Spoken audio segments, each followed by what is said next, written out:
let's get this straight, is a reaction to the logical culture we live in, which presumes that in order to solve problems, we need to identify the causes.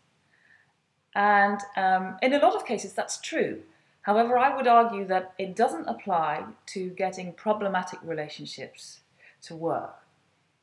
Now, when I started my research into the market of books that there are on relationships, I came across a lot of books offering some very plausible reasons why one may be facing difficulties in relationships, and a lot of them offered some very useful looking methods to solve them. But it brought me to an insight that the way I've been trained to work with couples is by working with and challenging the logical thinking and the limitations of the logical mind. Now, there's nothing wrong with a logical mind. However, it maintains this fascinating logical loop, which makes it unsuitable for certain purposes, including the task of recovering a problematic relationship. For example, if I ask the question, how come we're fighting so much? And I get some answers. Well, then I'm going to accept those answers I consider reasonable.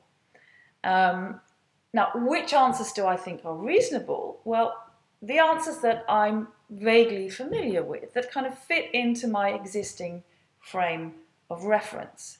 So actually what you see is that when I ask the question why, I'm going to accept the answers that I more or less already have.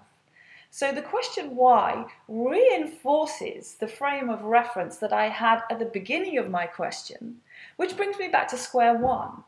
So I may end up more informed, but I'm not going to end up more effective because I keep the same frame of reference that I had in the first place. And what's more, the question why directs my thinking into the past and not into the future. So what you actually see is that in relationships, we believe our own stories about what is working and what isn't working. And we also believe our own stories about why they're not working or why they are working. So what happens is the more we contemplate the reasons, the more we feed these stories, which can actually, actually undermine the relationship.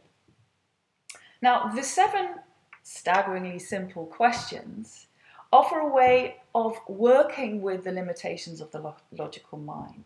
So that they offer a way of kind of getting out of this logical loop and training and working with our frame of reference so that it supports the relationship instead of undermining it.